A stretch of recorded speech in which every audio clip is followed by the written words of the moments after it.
개업공인중개사는 자신이 중개를 하지 아니하였음에도 함부로 거래계약서 등을 작성 교배서는 아니 된다. 이거로 자신의 중개가 완성된 경우에만 거래계약서를 작성 교배가 된다.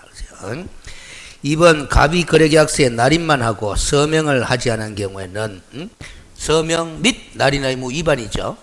무슨 사유다? 업무 정지. 3번 개업공인중개사는 매매계약이 체결된 경우로서 의뢰나 요청이 있는 때는 그 매매계약서에 검인을 신청하여야 한다. X죠? 왜 X입니까? 이리 물으면 그런 규정이 법에 있다 없다? 없다 하면 돼요. 알겠습니까? 없습니다. 근데 여러분들 검인제도 하는 걸 들어봤어요? 안 들어봤어요? 들어봤죠? 자, 이 표현 제가 설명해 드렸잖아. 요 검인과 관련해서 요 표현을 기억해 두면 좋아요. 자, 봐봐요. 계약을 원인으로 소유권 이전 등기를 하고자 할 때 거꾸로 읽어 보겠습니다. 소유권 이전 등기의 원인이 되는 계약. 맞죠? 그 원인이 되는 계약은 적어도 요 정도는 떠올려야 된다 이 말이지. 매매계약, 교환계약, 정려계약. 맞죠? 그러세요. 그러면 이 매매계약서, 교환계약서, 정려계약서에다가 뭐 받아야 된다? 검인 받아야 된다라는 거야. 시군구청장으로부터. 알겠습니까? 그게 검인제도입니다. 근데 잘 들어요. 매매계약은 지금 실거래가 신고하잖아. 그 실거래가 신고를 하면은 등기특별조치법에 따른 검인을 받은 것으로 본다 이렇게 되기 때문에 검인 받을 일이 없어져 버렸다 이 말이야. 알겠어요? 맞죠? 그러면 이제 남아있는 거는 뭐다? 교환계약하고 정려계약인데 정려계약은 중개 대상이다 아니다? 아니다라는 소리야. 알겠어요? 그러면 교환계약은 중개 대상 맞죠? 그러면 교환계약일 개업공인중개사가 중개를 했다 하더라도 검인 신청 의무는 있다 없다? 없다. 그럼 검인 신청은 누가 하느냐? 교환계약 당사자가 하면 되는 거야. 그러니까 그 검인받은 교환계약서를 소유권 이전 등기 신청할 때 등기 원인정서로 내는 거다라는 소리예요. 알겠습니까? 아직도 검인제도는 살아있다 죽었다? 살아있습니다. 알겠어요? 근데 실무에서 거의 활용되지 않는 이유가 무슨 계약의 경우? 매매계약의 경우 실거래가 신고를 해버리기 때문에 검인받은 것으로 의제 처리하는 바람에 그런 현상이 생기는 거예요. 그래서 한 가지만 따라둡니다. 잘 봐봐요. 소유권 이전 등기의 원인이 판결서일 수도 있다 없다? 있다. 그러면 이 판결서에다가 또 뭐 받아야 된다? 검인 받아야 됩니다. 알겠습니까? 그런데 시험에 잘 등장하지는 않아요. 이 판결이라고 하는 건 중개 대상이 아니니까. 알겠어요? 자, 그 다음 4번에 개업공인중개사가 거래계약서를 작성해야 하는 시기는 언제다? 중개가 완성된 때. 개업공인중개사의 소속공인중개사가 중개를 한 경우에는 그 소속공인중개사가 거래계약서를 작성할 수 있어 없어요? 있지. 그래서 소속공인중개사도 중개 업무를 할 수 있으니까. 그런데 소속공인중개사가 중개일을 해가 거래가 이루어졌을 때 계약서 잘 잡아요. 그 매매계약서 작성 의무는 누가 있어요? 소속이 중개를 했다 해도 계약서 작성 의무는 누구한테 있다? 개업공인중개사가 있습니다. 알겠어요? 그런데 이제 소속공인중개사가 작성을 해도 된다라는 거지. 하면은 소속과 개업공인중개사가 함께 뭐 하는 거다? 서명 및 날인하는 거지. 그 다음 10번 손해배상 책임의 보장에 관한 설명이다. 그래서 손해배상 책임의 보장. 보장하면은 보장이라는 말이 나오면 업무 보정 설정을 떠올려야 된다라는 거죠. 업무 보정 설정. 그래서 업무 보정 설정.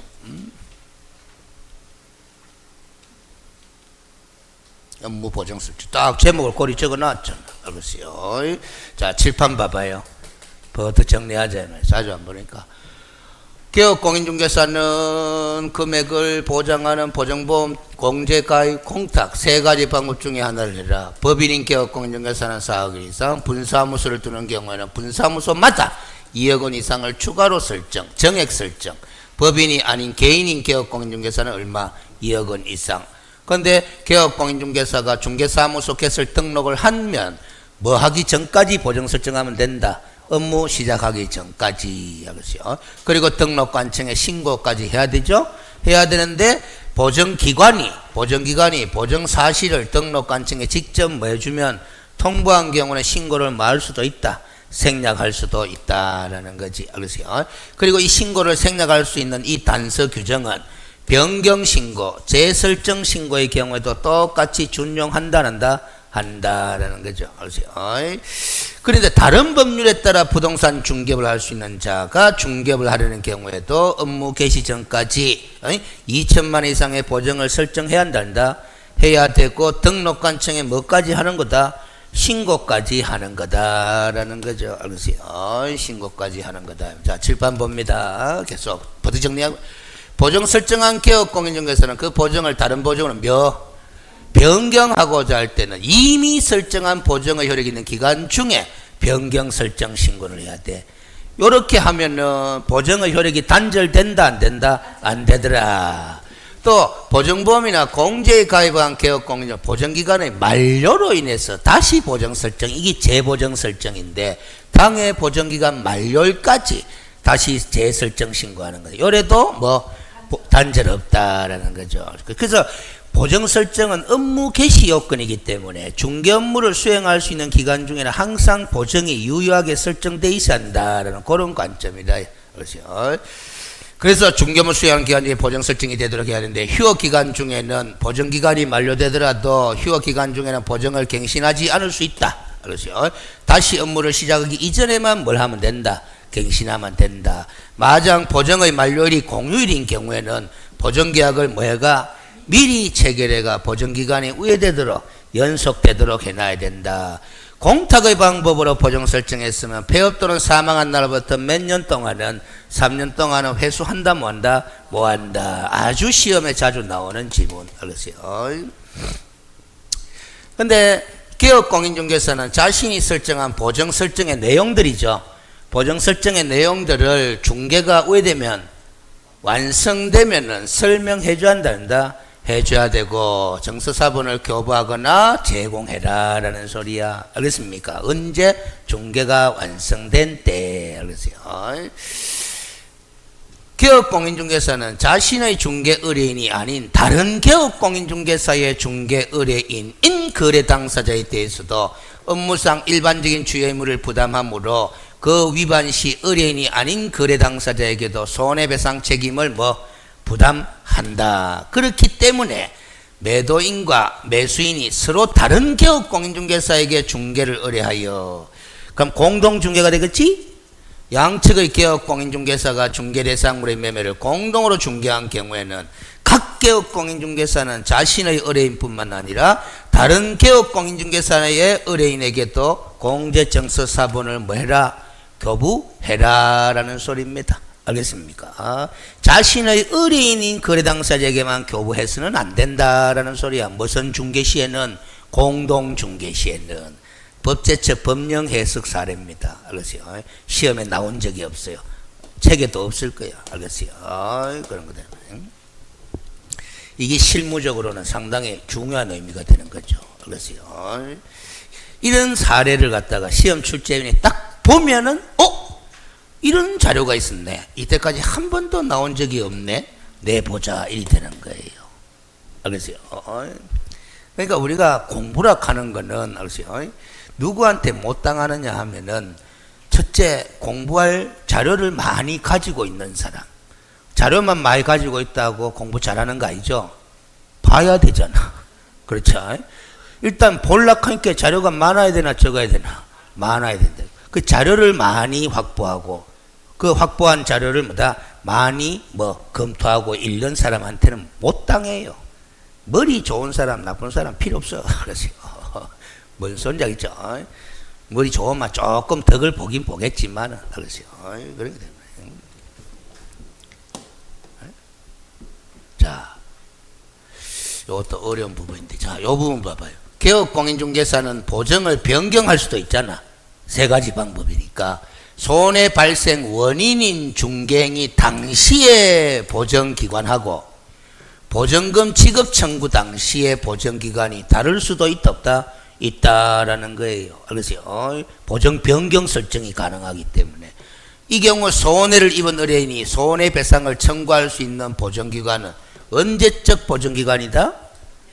중갱이 당시의 보전기간. 알겠어요? 중갱이 당시에 고의과실이 있는 중갱이 당시의 보전기관에게 보전금을 지급 청구할 수 있는 거다. 자, 그럼 됐죠? 그리고 보전금으로 이렇게 손해배상금을 지급했으면 30일이 아니라 며칠이냐? 15일 이내에 그렇죠. 다시 가입하든지 부족하게 된 금액을 뭐해라?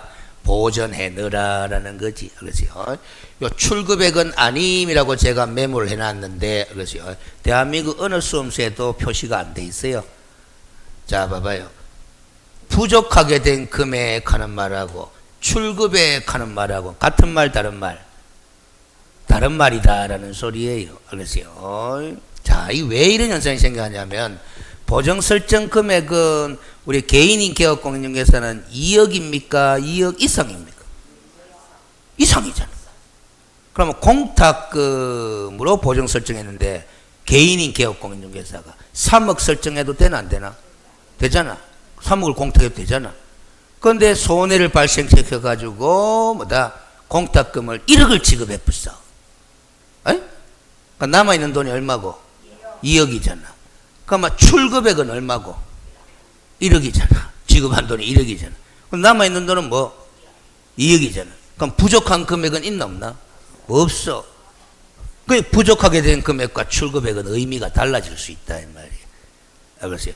근데 딱 공탁을 2억만 딱 했어. 2억만 딱 하면은 부족하게 된 금액과 출금액은 같다 다르다? 같아지겠지만 우리가 보증 설정 기준 금액이 이상 이리 안 돼 있나 이 말이에요. 알겠어요? 그럼 이것도 아직까지 시험에 알겠어요? 등장은 안 했지만 손해배상 채권에 무슨 시효? 소멸시효에 관해서는 우리 공인중개사법에 규정이 있다 없다? 없어. 그러면 특별법인 공인중개사법에 규정이 없으면 무슨 법으로 보충? 일반법인 민법으로 보충 적용하는 거잖아. 그럼 일반법인 민법의 손해배상 청구권의 소멸시효는 몇 년으로 돼 있다? 응? 이거 딱 돼 있잖아. 민법 766조에 보니까 불법 행위로 인한 손해배상의 청구권은 피해자가 그 법정되니 손해 및 가해자를 한 날로부터 3년, 불법 행위를 한 날로부터 몇 년, 10년을 경과한 때는 시효로 인하여 소멸한다. 이렇게 돼 있다 이 말이야. 알겠습니까? 그래서 일반적으로 손해배상 청구권의 소멸시효는 몇 년이라고 한다? 그냥 3년 마이크예요. 알겠어요? 3년. 알겠어요? 한 날로부터 3년, 행위를 한 날로부터 10년 이렇게 있다 이 말이야. 알겠어요? 민법이 보충 적용되는 거야. 근데 손해배상금 지급 청구권 하는 말하고 공제금 지급 청구권 하는 말하고 같은 말 다른 말? 다르지. 알겠어요? 잘 봐요. 내가 공제에 2억 가입돼 있어. 그런데 개업공인중개사가 중갱이의 과실로 뭐다? 의뢰인에게 발생한 손해가 3억이 발생했어. 맞죠? 그러면 손해배상 책임은 얼마 지노? 3억. 그런데 공제는 얼마밖에 가입 안 돼 있다? 2억. 그럼 공제금 청구는 얼마까지밖에 안 된다? 2억까지밖에 안 돼. 그러면 손해배상 청구권하고 공제금 지급 청구권하고는 달라요. 알겠어요? 그럼 공제금이란 거는 뭐 보험금이거든. 보험금. 그러면 보험금 청구권이 공제금 지급 청구권이야. 보험금 청구권의 소멸시효는 민법에서 규율한다, 상법에서 규율한다. 상법에서 규율하거든. 그럼 상법의 보험금 청구권의 소멸시효가 옛날에는 뭐 2년이었는데 상법이 개정돼가 지금은 또 마찬가지 몇 년? 3년 이리 돼 있는 거예요. 알겠습니까? 무슨 소리인지 알겠지? 그럼 결국 이 공제금 지급 청구권의 소멸시효는 공인중개사법에 규정이 없으니까 공인중개사법에 대한 일반법이 뭐고? 민법인데 민법에 대한 특별법이 뭐고? 상법 아이가? 민법, 상법, 공인중개사법 이리 되잖아요. 그러니까 상법의 규정이 보충 적용되는 게야. 공제금 지급 청구권의 소멸시효에 관해서. 됐죠? 이것까지는 몰라도 좋습니다. 그렇죠?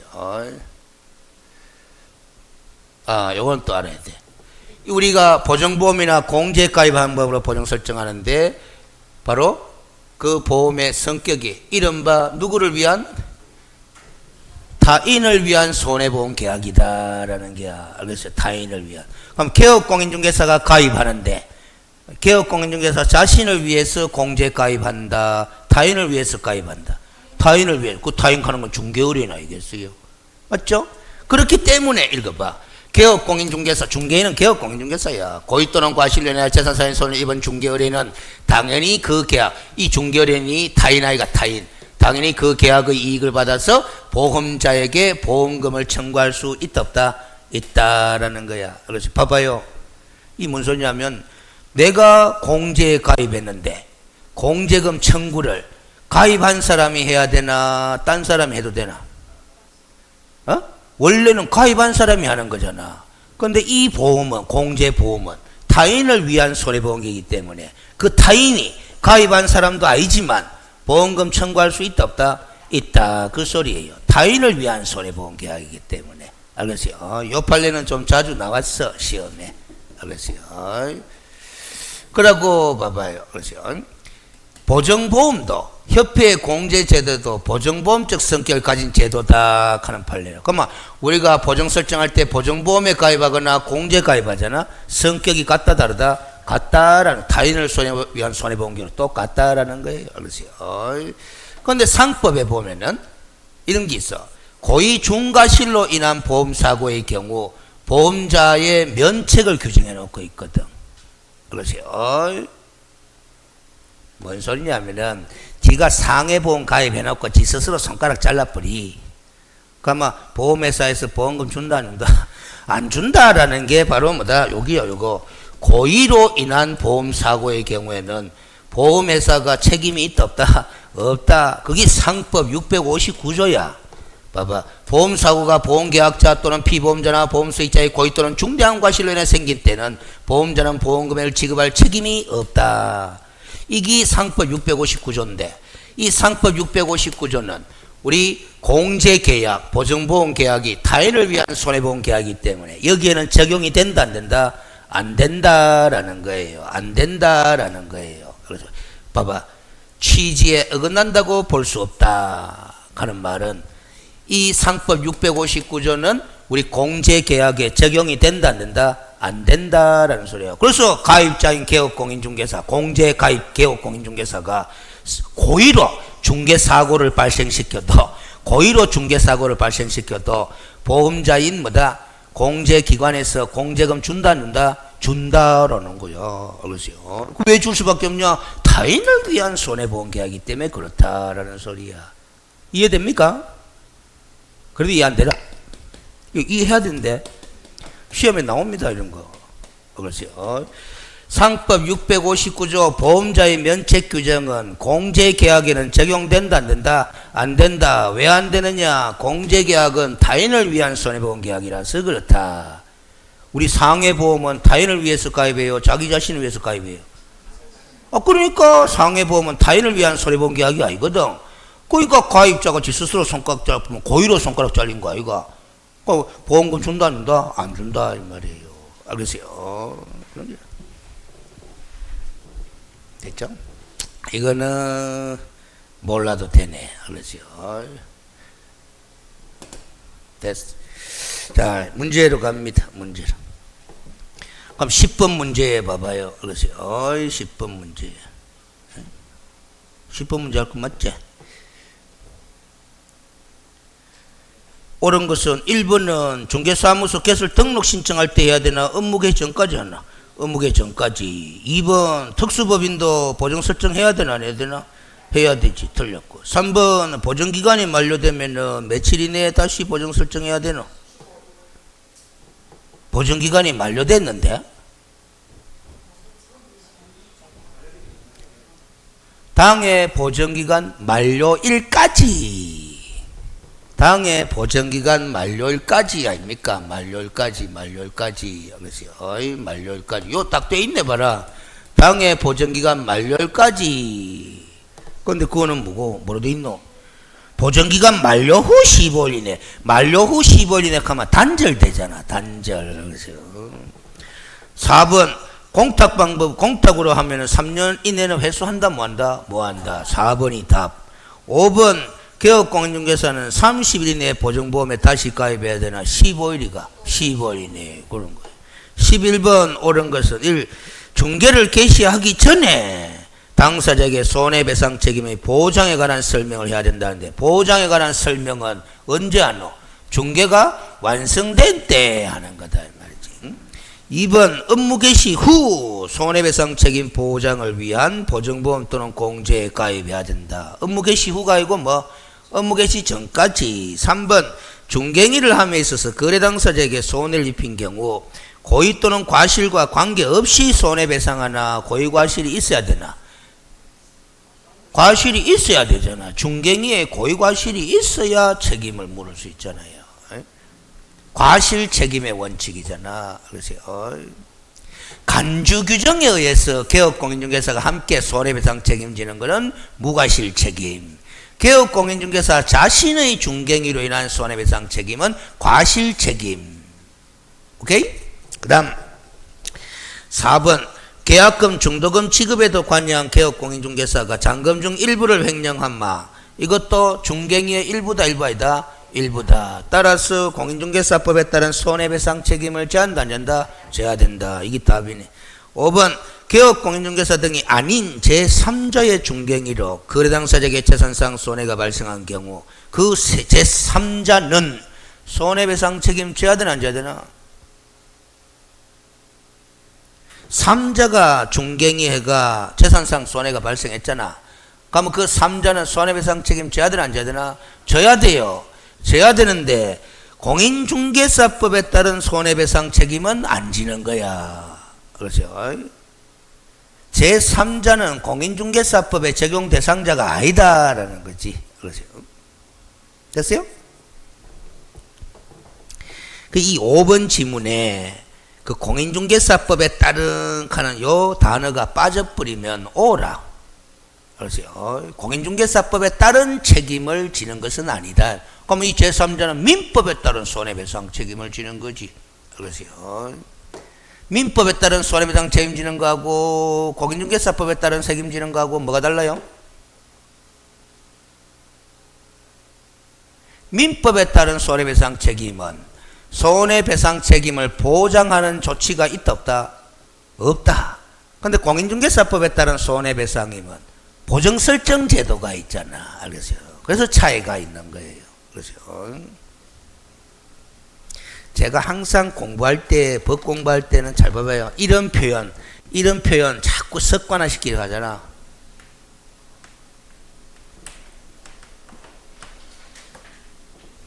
무슨 법에 따른 무슨 법에 따른 이런 식의 표현을 좀 습관화 시킨다 안 시킨다?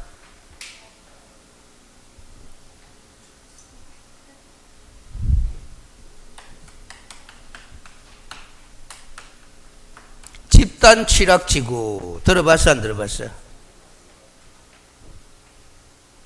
들어봤잖아. 집단 취락지구 내의 행위지 않은 무슨 법에 따라서 행위지 않을까 하노? 그렇지. 개특법, 개발제한구역 지정 및 관리에 관한 특별조치법. 그렇죠?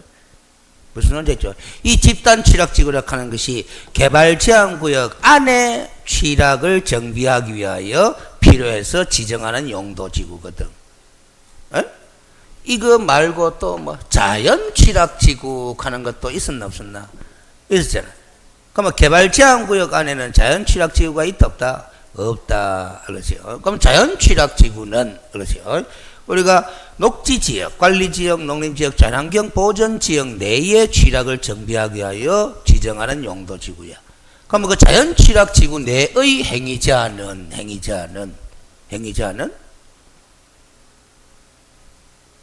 국토계획법에서 정하는 거예요. 알겠습니까?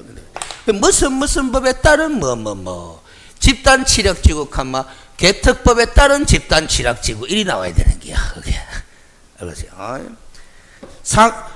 수산자원보호구역 하는 것도 뭐 수산자원관리법에 따른 뭐 수산자원보호구역 이렇게 공부해보면 쉽잖아.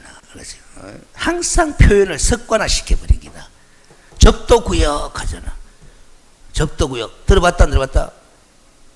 들어봤다. 그렇죠. 농지취득자격증명 들어봤다 안 들어봤다? 들어봤다. 자, 제가 다시 읽을게요. 도로법에 따른 접도구역, 농지법에 따른 농지취득자격증명, 이런 제도들이 있다 없다? 있어. 이런 규정들은 국토계획법에 따른 도시지역 내에서는 적용한다란다? 안 한다라는 거죠. 무슨 소리인지 알겠죠? 그러면 이제 봐봐. 주거지역에 도시지역이잖아. 주거지역에 농지가 있어. 그럼 농지를 여러분들이 매수하려고 그래. 주거지역 농지를. 농지취득자격증명 발급받아야 된다 안 받아야 된다? 안 받아야 된다. 왜? 도시지역 내에서는 농지법상의 농지법에 따른 뭐다? 농지취득자격증명을 적용한다는다? 안 하니까 아무리 농지라도 농지증 없이 매수할 수 있다. 이래 되는 거다 이 말이에요. 그렇죠? 도로법에 따른 접도구역은 그렇죠? 원래 도로법을 찾아보면 건축한다 뭐 한다? 뭐 한다라는 거야. 알겠어요? 접도구역이기 때문에. 그런데 그 도시지역 안에도 도로가 있다 없다? 있다. 그렇다고 도시지역 내에서도 뭐 접도구역에 따른 건축행위 제한을 하면 되나 안 되나? 안 돼! 알겠어요? 적용 배제 된단 말이에요. 무슨 법에 따른 이 습관화 시켜야 돼요. 그걸 의도적으로 따로 외우려고 하면 힘들어. 그래서 그 삼자의 중갱이에 잘못이 있어가 손해가 발생하면은 민법에 따른 손해배상 책임이지 공인중개사법에 따른 책임이 아니다. 12번 금지행위에 해당하지 않는 것은 이라서 1번, 2번, 3번, 4번 다 아까 판례 공부하면서 했나 안 했나? 했죠? 5번이 바로 의뢰인과 직접 거래에 해당한다, 해당하지 않는다? 해당하지 않는다라는 거잖아. 그렇죠? 당자수표 부도 사건. 그 다음 13번으로 갑니다. 매매계약을 중개하는 개업공인중개사 등의 확인 설명에 관한 내용으로 옳은 것을 모두 골라라 해놨어. 옳은 것을 모두 골라라 해놨어. 옳은 것을 모두 골라라 해놨어. 옳은 것을 모두 골라라 해놨어. 칠판 봅니다. 칠판 봅니다. 우리 교재가 조금 수정을 나중에 해야 되는데, 자, 개업공인중개사가 중개대상물에가 확인 설명할 사항들이 1번부터 쭉 여기 있나 없나? 있죠? 그런데 5번 시험에 나옵니다. 5번 시험에 나옵니다. 자, 여기에 뭐가 있다? 3의 2 해가 관리비 금액과 그 산출내역. 10번부터 12번까지 쭉 봐봐요. 10번 임대인의 정보 제시 의무, 보증금 중 일정액의 보호에 관한 사항, 전입세대 확인서 열람 또는 교부에 관한 사항. 12번까지는 정확하게 기억을 안 해도 좋은데, 민간 임대주택인 경우에 임대 보증금에 대한 보증에 관한 사항이에요. 그렇지? 보증에 관한. 우리가 이제 전세 보증금 보험이라는 게 있나 없나? 있죠? 거기 보증이잖아, 보증. 그 사항들을 확인 설명할 때 설명해야 되는 사항으로 추가됐다 안 됐다? 추가됐는데 요거 잘 봐요. 요거 때문에 시험 나옵니다. 요거 3의 2, 10번, 11번, 12번 요 4개는 요 추가된 4개는 그렇지? 주택임대차 중개의 경우에만 적용하겠다라는 거야. 원래 4월 9일 날 개정됐어요. 5번 시험에 나온다. 알겠습니까? 뭐 할 때만 설명하면 된다. 주택 임대차 중개할 때만 설명하면 돼. 그럼 주택 매매 계약 할 때는 확인 설명할 필요 있다 없다? 없다. 이 소리야. 알겠습니까? 신설된 거 기억 잘 해놔야 됩니다. 알겠습니까? 신설된 거 잘 기억해놔야 됩니다. 그러세요. 됐죠? 자, 한 가지 물어보겠습니다. 9번 당해 중개대상물에 대한 권리를 취득함에 따라 부담해야 될 조세의 종류 및 세율도 설명하라는 거잖아. 임대차 계약을 중개했을 때는 뭐 주택 임대차든 상가 임대차든 임대차 계약을 중개할 때는 요 9번 설명한다 안 한다? 안 한다. 맞죠? 그러세요. 요 취득이라 하는 거는 무슨 권리 취득이다? 소유권 취득이다라는 소리지. 알겠습니까?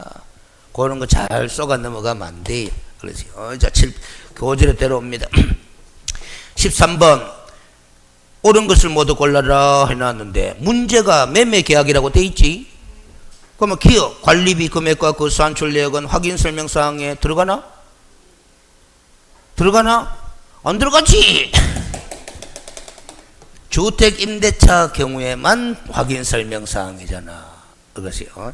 그러면 기억은 O다 X다. X다. 문제는 매매 계약이라고 돼 있잖아요. 그것이요.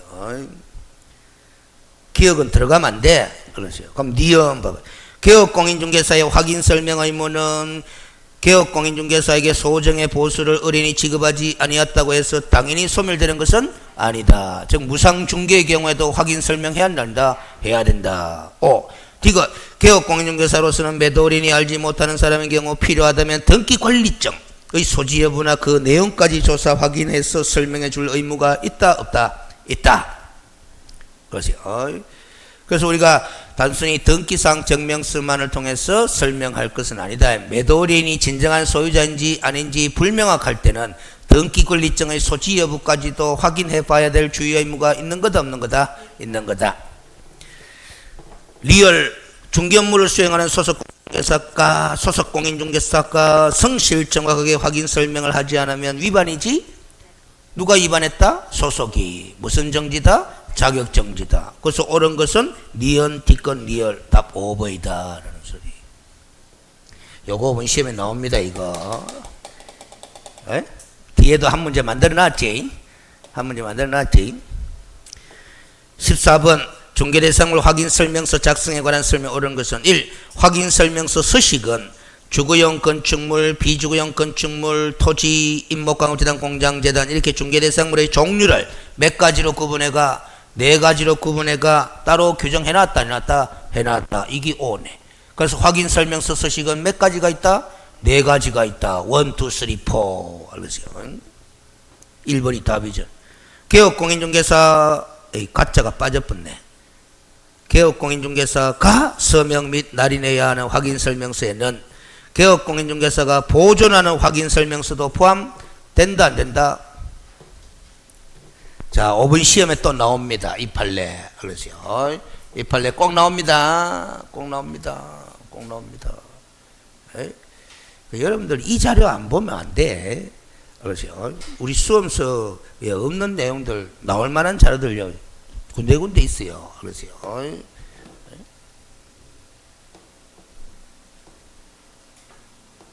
자, 요 판례 한번 봐봐요.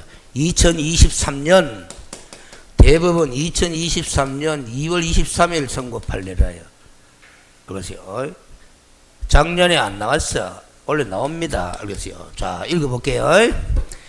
개업공인중개사로 하여금 거래계약서 또는 확인설명서에 서명 및 날인하도록 법이 만들어져 있잖아. 그렇게 해놓은 이유는 거래계약 당사자 간의 분쟁을 예방하고 개업공인중개사의 공정한 중개행위를 담보하기 위하여 개업공인중개사로 하여금 확인설명서 등에 반드시 자필로 서명하고 날인까지 하게 함으로써 중개업무 수행의 직접성과 공식성을 확보하려는 데 취지가 있다. 어려운 단어죠. 이 직접성 하는 것은 개업공인중개사가 직접 업무를 수행했다라는 뜻을 의미하는 거야. 그리고 공식성 하는 것은 뭐다? 확정적이다라는 거죠. 도장 등록된 인장으로 날인까지 함으로써. 그렇기 때문에 우리 공인중개사법의 여러 가지 등을 고려해보면, 규정들을 고려해보면 공인중개사법 25조 사항에서 말하는, 잘 들어봐요. 제4항에 따른 확인설명서란, 제4항에 따른 확인설명서, 제4항에 따른 확인설명서 4항 25조 4항이 뭐냐 하면은, 아시죠? 25조 4항이 뭐냐 하면은 25조 4항이 요 있네. 그렇죠? 잘 봐봐. 보관하여야 한다, 보존하여야 한다 하는 조문이잖아. 맞죠? 보존하여야 한다 하는 조문이야. 맞죠? 보존하여야 한다 하는 조문이에요. 그러면 사망에 따른 확인 설명서 하는 거는 3년 동안 보존해야 하는 확인 설명서란 개업공인중개사가 당사자에게 교부하는 확인 설명서를 의미하고 개업공인중개사가 보존하는 확인 설명서는 포함되지 않는다. 이 소리야. 이 무슨 소리냐면은 자 봐봐요. 그 보존하는 설명서 우리가 개업공인중개사하고 알겠어요. 소속공인중개사가 함께 서명 및 날인해야 되나 안 해야 되나? 해야 되잖아. 함께 서명 및 날인해야 되는 그 확인 설명서는 개업공인중개사가 보존하는 확인 설명서를 가리키는 게 아니고 거래 당사자에게 교부한 확인 설명서를 의미한다라는 거야 이게. 그렇죠? 자, 개업공인중개사와 소속공인중개사가 함께 꼭 서명 및 날인을 하는 거는 누구 때문에 하는 거다? 거래 당사자 때문에 하는 거야. 그러면 거래 당사자한테 교부한 확인 설명서에 서명 및 날인이 되면 되는 거지. 개업공인중개사 자신이 3년간 보존하는 확인 설명서에는 서명 및 날인이 안 돼 있어도 된다라는 판례라요 이게. 알겠어요? 무슨 소리인지 알겠지? 그래서 이 판례가 딱 나오자마자 가지고 제가 딱 보자마자 골치 아픈데 이래 된 거예요. 그러면 이 구청에서 단속 뭐합니다? 아니 서명 및 날인을 제대로 했나 안 했나 감독해야 될까 이가? 감독하는데 뭐 보고 감독하노? 보관하고 있는 서류 갖고 감독해야 될까 이가? 그런데 이 판례대로라면 보관하고 있는 확인 설명서가 아니고 당사자에게 교부한 확인 설명서를 가리킨다는 거야. 그럼 그걸 단속하려고 하면 거래 당사자한테 교부한 확인 설명서 다시 뺏어와가 단속해야 된다는 거야. 그게 가능 불가능? 불가능. 이 판례가 좀 현실을 완전히 모르는 거예요. 근데 취지는 내가 이해가겠어. 그렇지요. 거래 당사자가 받아가는 확인 설명서에 서명도 되고 날인도 돼 있는 것이 필요한 것은 틀림없는 사실이거든. 그렇지요. 무슨 소리지? 이 판례가 너무 법 이론에 충실한 판례가 아닌가 싶기도. 현실을 좀 도외시한 판례인 것으로 보인다 말이에요. 그런데 어찌됐든 요 표현을 기억해놔야 돼. 당사자에게 교부한 확인 설명서 거기에 어떻게 돼 있으면 된다. 서명 및 날인이 돼 있으면 된다라는 거야. 그러면 업무 정지 사유도 아니다라는 소리예요. 보관하고 있는 확인 설명서에는 서명 및 날인이 생략돼 있어도 된다 안 된다? 된다라는 소리야 이 판례가. 그래서 그런 겁니다. 자, 그래서 다시 14번 문제로 와가 2번은 틀린 거죠. 3번 거래계약서 작성 시 확인 설명사항이 전자문서 전자거래기본법에 따른 전자문서센터에 보관된 경우에는 확인 설명사항을 서면으로 작성 따로 할 필요 있나 없나? 없다. 4번 공동중개의 경우에는 한 명만 서명 및 날인하면 되나? 둘 다 해야 되죠. 둘 다 해야 돼요. 둘 다. 공동중개면. 중개활동에 참여한 개업공인중개사 모두가 서명 및 날인해야 되잖아. 알겠습니까? 그중 한 명이 서명 및 날인하면 되는 게 아니다. 틀렸다. 5번 개업공인중개사가 확인설명서를 작성하여 교부해야 되는데 안 했으면 위반이지. 위반이면은 무슨 정지? 업무 정지 사유다. 확인설명서 작성 교반했다고 등록 취소까지 해가 문 닫게 만드는 건 지나치다고 생각이 들죠? 업무 정지 사유야. 그래서 옳은 것은 1번. 15번. 개업공인중개사가 X시에 소유하는 주택의 면적이 3분의 1인 건축물이래. 그러면 이 주택이가 주택 아니가? 주택 아님. 그런데 그 주택 아닌 건축물에 대하여 매매와 임대차 계약을 동시에 중개했대. 개업공인중개사가 누구로부터? 갑으로부터 가면 쌍방으로부터 일방으로부터가?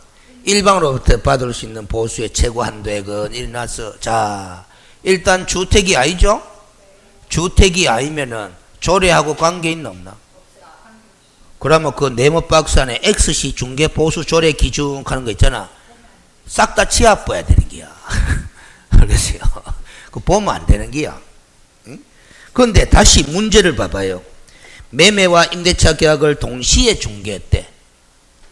매매와 임대차 계약을 동시에. 그래서 그 계약 조건 한번 봐봐요. 1번에 계약 당사자 갑해가 관로안에 뭐로 돼 있노? 매도인, 임차인. 을해가 매수인, 임대인. 이렇게 된 게요. 이게 뭔 소리입니까? 자, 봐봐요. 매매 계약을 체결했는데 팔았는 사람은 알았어요. 원래 보따리 사들고 이사 나가야 되나 안 나가야 되나? 나가야 되는 게 정사인데 안 나가고 매수인하고 그 자리에서 바로 무슨 계약 체결했다? 임대차 계약 체결한 거야. 이런 걸 뭐라 하노? 점유계정이라고 그러잖아. 그러세요. 그럼 이 점유계정일 때는 계약서는 몇 장 작성했노? 2장. 매매계약서, 임대차계약서. 그러면 우리 법에는 매매에 따른 보수만 받나 각각 따로 받나? 매매만 받는 걸로 돼 있잖아. 그렇죠? 그러면 매매 금액이 얼마고? 1억이잖아. 1억인데 요율이 몇 프로고? 0.9죠. 주택이 아니니까. 맞지? 그러면 90만 원 아이가. 근데 합의된 중개보수는 몇만 원이래? 100만 원. 근데 법정 한도가 90이잖아. 근데 약정된 보수가 100만 원이래. 그러면 얼마만 주면 되노? 90만 원까지만 주면 되잖아. 만약에 100만 원대로 다 줬다 하면은 위반이가 위반 아이가? 위반이잖아. 얼마가 무효고 10만 원이 무효잖아. 일부 무효. 그래서 그 답이 몇 번이고 90만 원 아이가. 그래서 그렇죠? 그러니까 헛되기를 막 읽어보면 안 된다 이 말이에요. 그래서 헛되기를. 그 다음 16번 중개보수의 한도와 계산 등에 관한 설명을 틀린 것은 이런데 중도금의 일부만 납부된 아파트 분양권의 매매를 중개하는 경우 중개보수는 총 분양 대금과 프리미엄을 합산한 금액을 거래 금액으로 해서 중개보수 계산하나 기납입된 금액에다가 프리미엄을 합치나 기납입된 금액. 그러니까 1번 O다 X다. X 그래야 된다. X. 그러세요. 그 와 틀리노? 이해가 안 되잖아요. 그 몰라서 틀린나 아니면은 뭐다. 그때 왜 틀렸지? 왜 틀린지도 모르죠 지금. 그러세요. 알잖아. 그러세요. 2번 교환계약 1억짜리하고 3억짜리하고 교환하면은 얼마가 거래가 이고 3억이잖아. 큰 금액이잖아. 큰 금액. 에?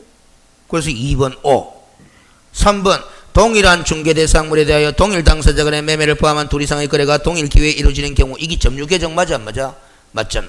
그럴 경우에는 중개보수는 매매계약이란 거래 금액만 정하여 계산한다. OX O잖아. 힌트를 줬잖아. 이 3번에서 15번 문제 푸는 힌트를. 그러세요. 4번 공인중개사 법령에서 정한 한도를 초과하는 중개보수 약정은 그 한도를 초과하는 범위 내에서 무효다. 일부 무효다. O죠? 5번 개업 공인중개사는 계약금 등의 반환 채무 이행 보장을 위해 비용이 소요된 경우 권리를 취득하고요. 취득 동그라미 쳐놔봐요. 의뢰인에게 중개보수 이외에 실비를 받을 수 있다. 요거 공부 안 했어 우리가. 이거 온대. 그래서 공부 안 했어. 조금 이따 17번 문제 풀기 위해서 공부부터 하고 17번 자 봅니다. 칠판부터 봅니다. 이거 이때까지 기본서가 공부를 안 했어요. 안 했는데 시험에 뭐 그렇게 자주 나오진 않는데 그래도 이 잡을만 하면 또 나오더라고. 자 봅니다. 제목이 제일 길어. 일단은 계약금 등의 뭐 반환 채무 이행의 보장을 놨다 이 말이야. 그렇죠. 자 계약금 뒤에 뭐가 붙었다? 등이 붙었다. 그럼 이 등은 중도금과 잔금을 가리켜. 그래서 자 설명 듣습니다. 설명 이해를 해야 돼. 이해하면 별거 아니라요. 원래 계약금과 중도금, 잔금은 매수인이 누구한테 주는 돈이고 매도인한테 주는 돈이에요. 그래서 매수인이 매도인한테 줬어. 받아 묻어 매도인이. 근데 계약을 깨부 뭐야 너 매도인이. 돈을 받아놓고 계약을 깨버리. 그럼 매수인 입장에서는 계약이 깨졌든 왜든 간에 지가 매도인한테 줬던 돈 있잖아요. 그거라도 100% 돌려받을 수만 있으면은 괜찮나 안 괜찮나? 괜찮지. 그렇죠. 피해본 건 없잖아. 그렇죠. 없잖아. 그런데 매도인이 계약금이나 중도금, 잔금 이런 걸 받아가 다 써버리고 계약을 깨버리. 매도인이 할 일을 제대로 안 해. 돈 다 써버리고. 그럼 매수인은 피해를 입는다, 안 입는다? 입는다. 알겠지? 그러면 계약을 깨더라도 매도인이 지가 받았던 계약금 등을 반환해주면 된다, 안 된다? 되잖아. 그 반환해주려고 하니까 다 써뿐만 반환 안 되잖아. 그러면 반환 채무 이행을 뭐 하자? 보장하기 위한 방법으로 만든 거야. 그러면 이제 매도인이 다 써쁘고 깨뿐만 반환 뭐 하잖아? 그럼 어떻게 하는 게 좋겠어요? 잘 봐. 개업공인중개사는 거래 안전을 보장하기 위해 필요하다 인정하는 경우에는 거래계약의 이행이 완료될 때까지 계약금, 중도금, 잔금, 합쳐서 계약금 등을 누구 또는 누구 명의로 개업공인중개사 또는 대통령령으로 정하는 자의 명의로 이자의 명의든 이자의 명의로든 금융기관이나 공제사업자나 그 다음에 신탁업자 등에게 예치하도록 거래 당사자에게 뭐 할 수 있다? 권고할 수 있다. 이리 만들어놨어. 그럼 권고해도 그만이고 안 해도 그만이고. 알겠습니까? 자, 그런데 이러자는 소리야. 매매계약을 개업공인중개사가 중개하면서 매도인의 계약금 등의 반환채무 이행 보장을 하기 위해서 뭐 하자는 소리냐면, 자, 개업공인중개사가 거래 당사자님, 그렇지? 매수인이 매도인한테 그 교부하는 계약금 등을 매도인 주머니에 넣어 가지 마시고 금융기관에다가 본 개업공인중개사 명의로 예치해 두는 것이 어떻겠습니까? 이 소리야. 그럼 여러분들이 매도인과 매수인이라면 제 권고를 들었어. 매도인이면 권고 받아주고 싶나 안 받아주고 싶나? 안 받고 싶지. 매매계약서에 도장 찍은데 돈 한 푼도 못 시알이 보는데. 그럼 매수인은 찬성 반대? 찬성이야. 자기 돈 안전하게 지켜주겠다 하는데 무조건 찬성이야. 그러면 개업공인중개사가 거래 당사자에게 권고할 수 있어가 권고한다 쳐봐요. 매도인은 반대, 매수인은 찬성. 불어보듯 뻔하잖아. 실현 가능성 있나 없나? 없어. 있으나 마나한 제도야 이거. 근데 취지는 좋다 안 좋다? 좋다라는 소리예요. 알겠지? 그런 뜻이야 이게. 자, 근데 법을 이제 이걸 시험 문제 물을 때, 자, 예치 명의자야 요게. 누구 명의로 예치하자? 개업공인중개사 또는 대통령령으로 정하는 자, 요 사람들이야. 요 개업공인중개사 있죠? 요 1번부터 6번까지가 대통령령으로 정하는 자야. 자, 봐봐. 은행법에 따른 은행, 보험법에 따른 보험회사, 신탁업자, 최신관서, 공제사업자, 협회 아닙니까? 협회. 그 다음에 6번 읽어봐봐. 부동산 거래계약의 이행을 보장하기 위하여 이런 돈 계약 관련 서류를 관리하는 업무를 수행하는 전문 회사. 이걸 줄여서 에스크로우 회사 한다 이 말이야. 그렇지? 에스크로우. 에스크로우 하는 단어가 계약의 이행 업무 대행. 이걸 에스크로우라 그런다 이 말이야. 알겠습니까? 이 사람들의 명의로 어디에다가 금융기관, 공제사업자, 신탁업자 등에다가 예치하는 것이 어떻겠습니까? 라고 권고할 수 있다는 거예요. 자, 근데 제가 요 물음표 달아놨다, 안 달아놨다? 달아놓은 거는 제 개인적인 의견으로 달아놓은 거야. 법 좀 봐봐요. 그냥 금융기관이 나서 이 맑은 거 들어갈까? 사채업자 들어갈까? 정권회사 들어갈까? 명확하다 불명확하다? 적어도 이 금융기관이 어떤 금융기관인지 명확하려면은 이것처럼 무슨 법에 따른 금융기관 일이 돼야 된다 이 말이에요. 근데 그 말도 없어 법이. 그래서 물음표 해야 돼 말이야. 알겠어요? 그 다음 여기 보면 신탁업자 뒤에 뭐가 있다? 등이 있어. 이 등이 있다면 더 있다는 거야 이거. 뭔지 모르겠어. 알았죠? 근데 어찌됐든 이 사람들이 뭐다? 무슨 기관이다? 예치기관이다. 그러니까 예치 명의자의 명의로 예치기관에다가 예치하도록 거래 당사자에게 권고할 수 있다라는 제도로 만들어 놓은 거예요. 근데 이게 이제 문제인 거야. 그러면 공제사업자와 신탁업자는 딱 적어 놨잖아요, 여기. 공제사업자는 예치 명의자도 될 수 있고 예치 기관도 될 수 있는 거는 명확하다 불명확하다. 명확하니까 요거는 출제할 수 있겠지. 알겠어요? 오케이? 그러면 개업공인중개사는 예치 명의자 될 수 있나 없나? 있지. 근데 예치 기관은 될 수 있나 없나? 없어. 고양이한테 생선을 맡기지. 알겠어요? 고양이한테. 알겠어요? 자, 받았습니다. 자, 지금 요 밑에 보는 공문은 내용은 계약금 등의 예치 관리가 누구 명의로? 개업공인중개사 명의로 예치할 때만 적용되는 거야. 에? 아까 예치 명의자는 개업공인중개사 또는 대통령령이 정하는 자 했잖아. 이 규정은 개업공인중개사 명의로 예치할 때만 적용되는 거다. 그걸 전제로 해서 읽어봐야 돼. 개업공인중개사는 거래당사자가 계약금 등을 개업공인중개사의 명의로 금융기관 등에 예치할 것을 의뢰하는 경우, 에이? 고객이 개업공인중개사 당신 이름으로 예치하지 뭐 이리 받아들였다 이 말이에요. 그때는 계약 이행의 완료 또는 계약 해제 등의 사유로 인한 계약금 등의 인출에 대한 당사자의 뭐 동의 방법이라든가 반환 채무 이행 보장에 소요되는 실비 기타 거래 안전을 위하여 필요한 사항들은 뭐해라? 약정해라. 누구와 누구 간에 약정해라? 개업공인중개사와 뭐 거래 당사자 간에 약정해라 라는 거야. 알겠어요? 불편하다 안 불편하다? 불편하다. 누구 입장에서? 개업공인중개사. 그러니까 개업공인중개사가 예치하는 것이 어떻겠습니까? 라고 권고한다는다. 안 해버려? 안 해도 법에 위반 안 있게. 알겠어요? 그 있으나 마나한 게야. 그 다음 개업공인중개사는 거래계약과 관련한 계약금 등을 자기 개업공인중개사 명의로 금융기관 등에 예치하는 경우 지도는 아니잖아. 자기 소유의 예치금과 분리해서 관리하는 게 맞다 맞다? 지극히 맞다 이 말이지. 그리고 그 예치된 계약금 등은 누구 동의 없이 인출해서는 안 된다.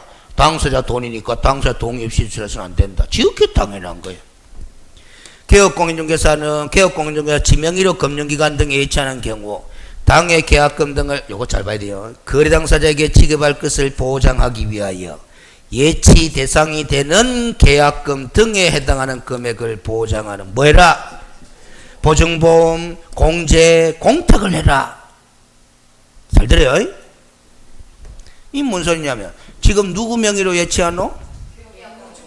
개업공인중개사 지명의로 금융기관에 예치되어 있으니까 원래 인출하려고 하면 당사자 동의가 있어야 되나 없어야 되나?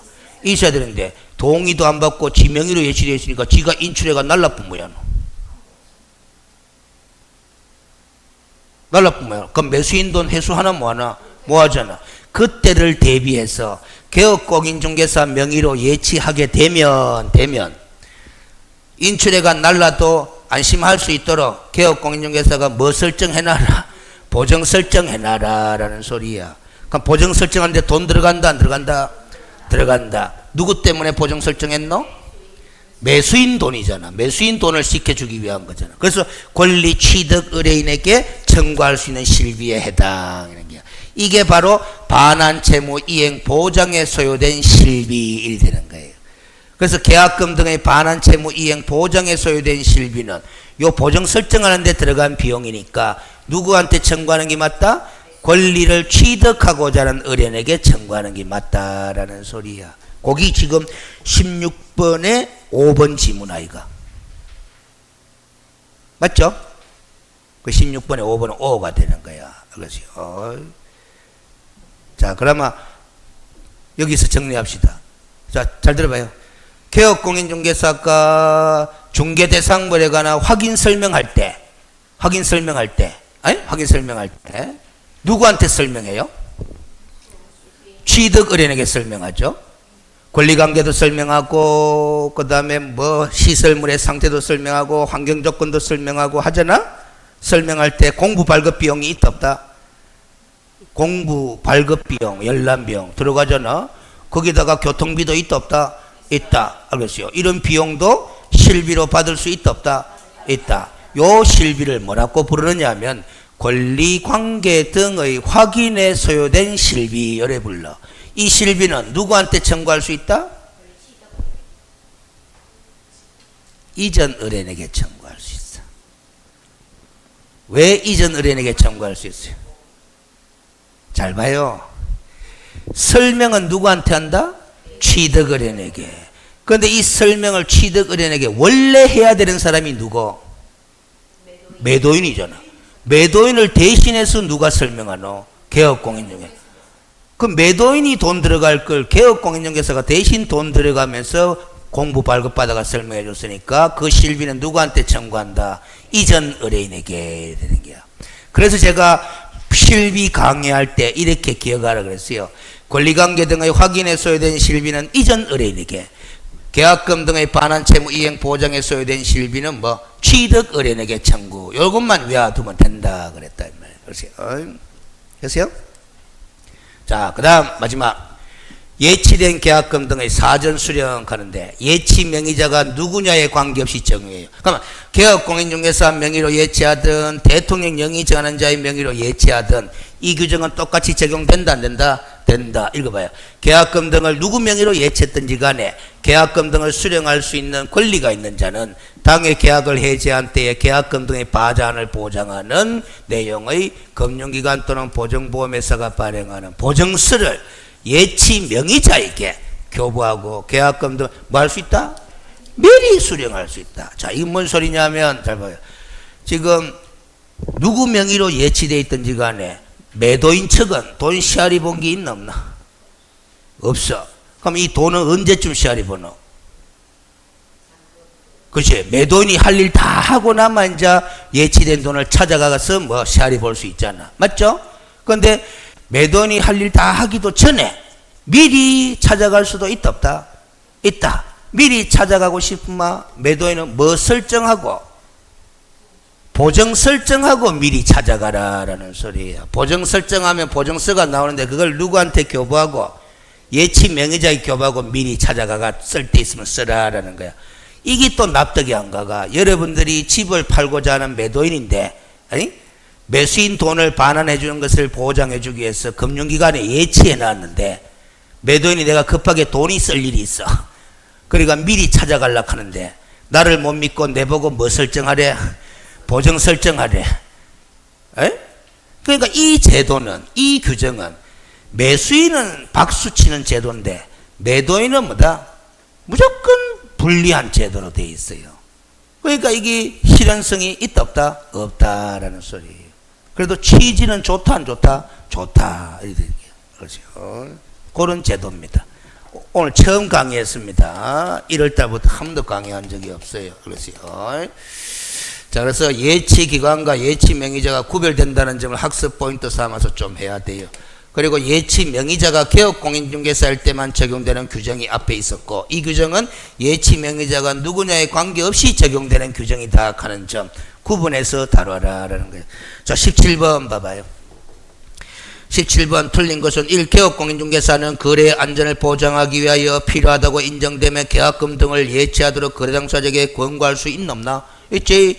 예치 대상이 되는 돈은 계약금뿐만 아니라 중도금, 잔금도 포함된다 안 된다? 된다. 3번 보험업법에 따른 보험회사는 계약금 등의 예치 명의자가 될 수 있더라 없더라? 있더라. 예치 명의자의 보험업법에 따른 보험회사 있었지? 신탁업자도 있었지? 4번 개업공인중개사는 거래 당사자에게 공인중개사법에 따른 공제사업을 하는 자, 공인중개사법에 따른 공제사업을 하는 자가 협회죠? 협회의 명의로 계약금 등을 예치하도록 권고할 수도 있었나 없었나? 있었지. 공제사업자는 예치 명의자도 될 수 있고 예치기관도 될 수 있었다. 5번 개업공인중개사는 계약금 등을 자기 명의로 예치하는 경우 자기 소유의 예치금과 분리해서 관리해야 된다. 해야 된다. 다 보이잖아. 그러니까 4번이 틀린 거. 이거 틀린 사람 다 맞췄어요. 공부 안 했는데 왜 맞췄대? 따로 공부했나? 그렇죠. 18번 하세요. 자, 주택의 일부에 대한 임대차 계약을 중개하는 중개대상물 확인 설명에 관한 내용을 틀린 것은 1. 임차 의뢰인에게 등기사항 증명서에 표시된 중개대상물의 권리관계 등을 확인 설명한 데 거쳐서는 된다 안 된다? 안 된다. 이 말은 등기된 권리만 설명하면 된다 안 된다? 안 된다. 미등기 권리관계도 설명을 해야 한다? 해야 된다라는 소리입니다. 그렇죠. 자, 봐봐요. 확정일자 부임차인 이런 말 쓰나 안 쓰나? 확정일자 부임차인, 확정일자 받은 임차인 있지? 이 등기된 임차인이가 등기 안 된 임차인이가? 등기 안 된 임차인이지. 그러니까 봐봐요. 우리가 주택의 임대차 계약을 알선할 때는 주택의 일부잖아. 그럼 그 일부를 제외한 나머지 주택 일부에 대한 다른 임차인이 있을 수도 있다 없다? 있다. 그 임차인은 등기된 임차인일 수도 있고 등기 안 된 임차인일 수도 있잖아. 그 등기 안 된 임차인 권리관계도 설명해야 되나 안 해야 되나? 해야 된다. 그러니까 이 1번 봐봐요. 어이? 등기사항 증명서에 표시된 권리관계 등을 확인 설명할 때 거쳐서는 안 된다. 5잖아.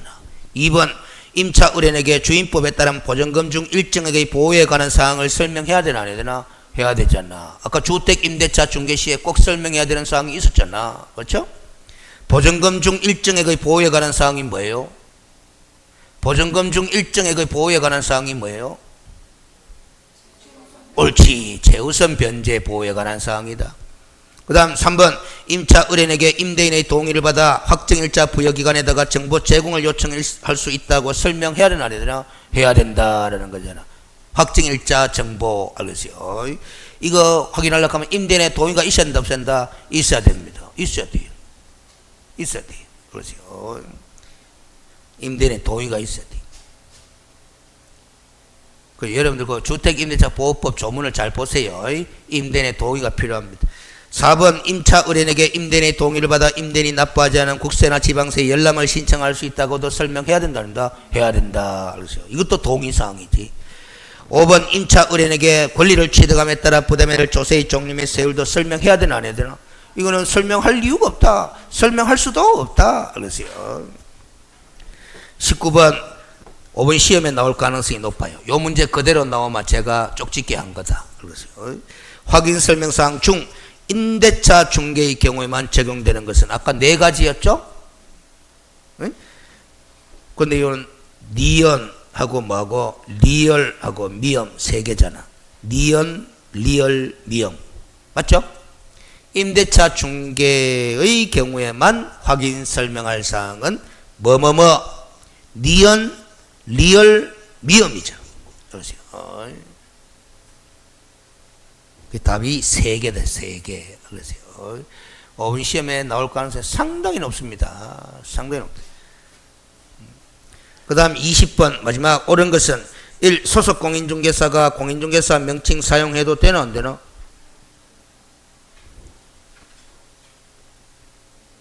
소속 공인중개사는 공인중개사 명칭 사용해도 되나 안 되나? 되지 뭐. 근데 금지된다 하면 틀리지. 그러세요. 소속 공인중개사도 공인중개사인데 공인중개사 명칭 쓰면 되지. 2번 개업 공인중개사가 직무상 알게 된 비밀을 누설하면 되나 안 되나? 안 되잖아. 피해자의 명시한 의사에 반하여 처벌하지 않는다. 맞아 안 맞아? 말이 어렵나? 자, 칠판. 여러분들이 말을 잘 못하는구나. 그러세요. 자, 여러분들 비밀 준수 의무하는 거 알죠? 알지? 그러면 이거 위반이면은 몇 년짜리고? 1년짜리거든? 근데 이거 기억나요 안 나요? 그렇지. 반의사 불벌죄. 이 단어 뜻이 피해자의 명시적인 의사에 반하여 벌할 수 없는 죄다 이 말이야. 그러세요. 여러분들 폭행죄가 무슨 죄다? 반의사 불벌죄는. 그 여러분들 폭행죄를 저지른 가해자는 피해자와 합의서 작성하는 게 제일 중요하나 안 중요하나? 중요하잖아. 그럼 합의서의 내용이 뭐고? 처벌하는 걸 원치 않습니다. 이거 아닙니까? 그게 뭐 피해자의 명시적인 의사가 합의서에 처벌하지 않겠다라는 거야.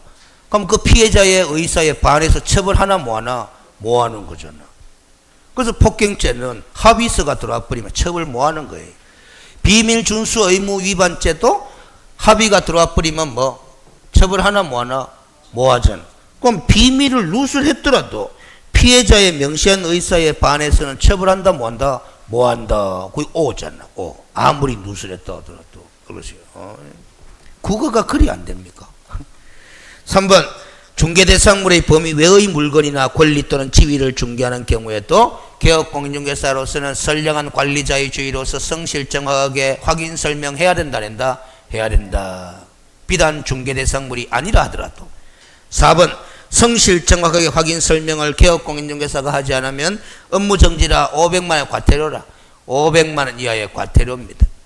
5번. 다른 법률에 따라 중개를 할 수 있는 특수법인은 2천만 이상 보정 설정하는 거 맞죠? 맞는데 보정 설정만 하나 신고까지 해야 되나? 신고까지 해야 되잖아. 보정을 설정하여 하지만 여기까지는 맞는데 등록관청에 신고할 필요는 없다. 그러니까 틀려붙잖아. 그렇죠? 자꾸 그 어느 단어를 점검만 해가 생각하지 말고 내용을 터득을 해야 돼. 터득을. 그렇죠? 자, 오늘 계약금 등의 반환 채무 이행의 보장 이 주제하고 그리고 주택의 임대차 중개 시에만 확인 설명해야 되는 4가지. 그걸 오늘 점검한 게 최고의 성과입니다.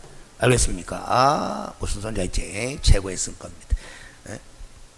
중개 보수 계산 문제도 봐봐요. 우리가 별거 아닌데도 그냥 문장으로 이해를 해놨던 것이 계산 문제에 나오니까 응용이 안 되는 거잖아. 응용이. 연습을 좀 많이 해봐야 돼. 그래서요. 연습. 다 알고 있잖아고. 주택 아니잖아요. 하고 또 점유 계정인지 다 알고 있잖아. 그래서요. 그런데도 답을 못 찾는 거야. 적용 연습이 안 돼서 그래. 그래서요. 자, 오늘은 여기까지. 그래서요.